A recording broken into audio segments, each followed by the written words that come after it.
Assalamualaikum warahmatullahi wabarakatuh. Selamat siang. Perkenalkan, nama saya Risa Fajihan Ningrum, NIM 190384204002. Di sini saya ingin sedikit menjelaskan tentang apa itu ikatan ionik, lalu bagaimana cara mereka terbentuk, lalu bagaimana peran senyawa-senyawa ionik, yaitu senyawa-senyawa yang terbentuk karena adanya ikatan ionik dalam kehidupan sehari-hari. Jadi, di tabel predik unsur terdapat berbagai unsur, yaitu ada unsur yang non-logam maupun logam. Unsur-unsur tersebut dapat membentuk sebuah senyawa jika mereka itu membentuk ikatan. Lalu di dalam kimia ada beberapa ikatan, salah satunya ialah ikatan ionik. Jadi, terlebih dahulu kita harus tahu apa itu ikatan ionik. Jadi, ikatan ionik adalah ikatan yang terjadi jika terjadi serah terima elektron dari dua unsur. Serah terima ini maksudnya gimana? Jadi nantinya ketika ada sebuah unsur yang melepas elektron, biasanya dia itu cenderung bersifat logam. Sedangkan unsur yang menerima elektron biasanya itu cenderung bersifat non-logam. Jadi biasanya ikatan ionik ini disusun dari unsur yang bersifat logam dan non-logam. Maka kenapa bisa sampai terjadi serah dan terima ini? Karena jadi ketika ada dua unsur yang ingin menjalin sebuah ikatan, salah satunya itu akan ada yang bertindak sebagai pemberi elektron ataupun sebagai penerima elektron, begitu. Nah, lalu sebuah unsur itu akan mengalami kestabilan jika dia itu kulit terluarnya elektronnya itu berjumlah 8 maupun 2. 8 itu oktet, 2 itu duplet. Lalu di dalam kimia itu ada yang namanya ikatan ionik. Apa sih ikatan ionik ini? Ikatan ionik ini adalah ikatan yang terbentuk karena terjadinya serah terima elektron.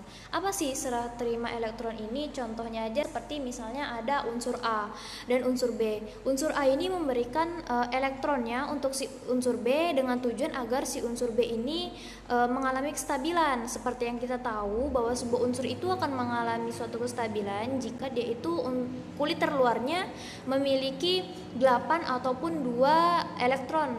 2 itu duplet dan 8 itu oktet, begitu.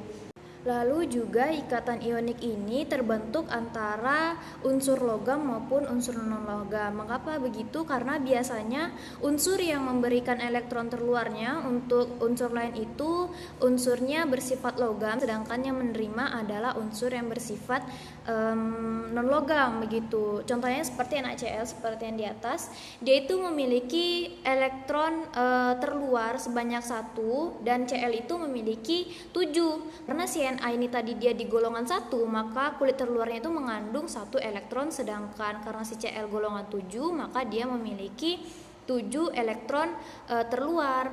Lalu si Na ini memberikan 1 elektronnya seperti yang digambar kepada si Cl agar dia itu memiliki 8 elektron di kulit terluarnya agar dia itu mencapai kestabilan oktet.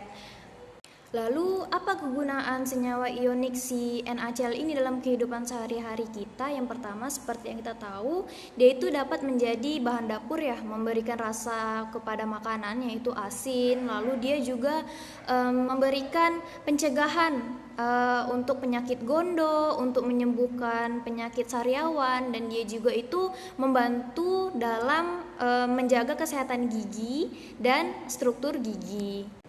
Lalu kita masuk ke contoh yang kedua, yaitu CaCl2, yaitu kalsium klorida. Si kalsium klorida ini, si Ca kan merupakan golongan 2, sehingga dia itu memiliki 2 elektron di kulit terluarnya. Dan Cl ini golongan 7 ya tadi, sehingga dia punya 7 elektron terluar di kulit terluarnya. Seperti gambar di atas kita bisa melihat itu tanda panahnya salah. Si Ca yang memberikan elektron terluarnya 1 kepada Cl yang ada di kanan dan 1 kepada Cl yang ada di kiri, sehingga si Cl kedua ini nanti akan mengalami oktet, yaitu 8 elektron terluar, sehingga dia akan menjadi stabil. Lalu selanjutnya kita masuk ke apa sih kegunaan si kalsium klorida ini dalam kehidupan sehari-hari. Biasanya dia itu menjadi bahan tambahan ya pada air yang ada di kolam renang agar besi-besi yang ada di kolam renang itu tidak mudah korosif. Lalu selanjutnya kita masuk ke NaF, yaitu natrium fluorida.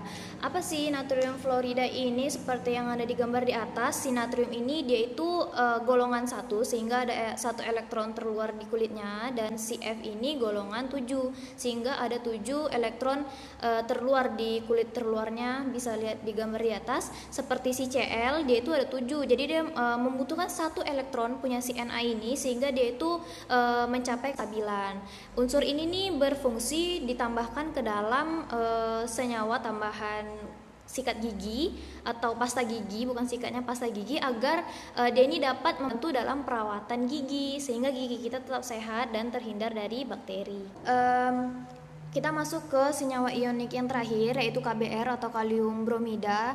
Kalium itu kan berada dalam golongan 1. Jadi dia memiliki elektron terluar itu di kulitnya ada 1. Sedangkan si Br itu ada di golongan 7. Jadi kulit terluarnya itu ada 7. Si Br ini membutuhkan kalium untuk apa? Untuk agar dia itu bisa meminta elektron terluarnya untuk membantu dia itu stabil. Seperti ada di gambar di atas, jadi si K itu memberikan elektron terluarnya kepada si Br. Apa kegunaan senyawa ionik ini pada kehidupan sehari-hari? Yaitu yang pertama, biasanya dia itu ada pada kandungan sebagai kandungan di obat hewan ya, dan dia itu biasanya ada pada industri kertas dan fotografi. Jadi sekali lagi saya tekankan bahwa ikatan ionik ini biasanya dia itu adalah ikatan yang terjadi antara unsur logam dan non logam, dan dia itu kenapa bisa terjadi? Agar terjadinya kestabilan dari salah satu unsur ini sehingga mereka itu membentuk sebuah senyawa, yaitu senyawa ionik. Senyawa ionik ini banyak kegunaannya, seperti tadi NaCl yaitu sebagai garam dapur, sebagai pencegah gondok, sebagai obat sariawan. Ada KBr yang berguna tadi sebagai obat pada hewan, dan juga dia itu biasanya ada di industri kertas dan fotografi. Mungkin sekian yang dapat saya sampaikan. Semoga ilmu yang saya sampaikan dapat bermanfaat bagi kita semua. Mungkin di lain kesempatan kita dapat bertemu lagi. Assalamualaikum warahmatullahi wabarakatuh.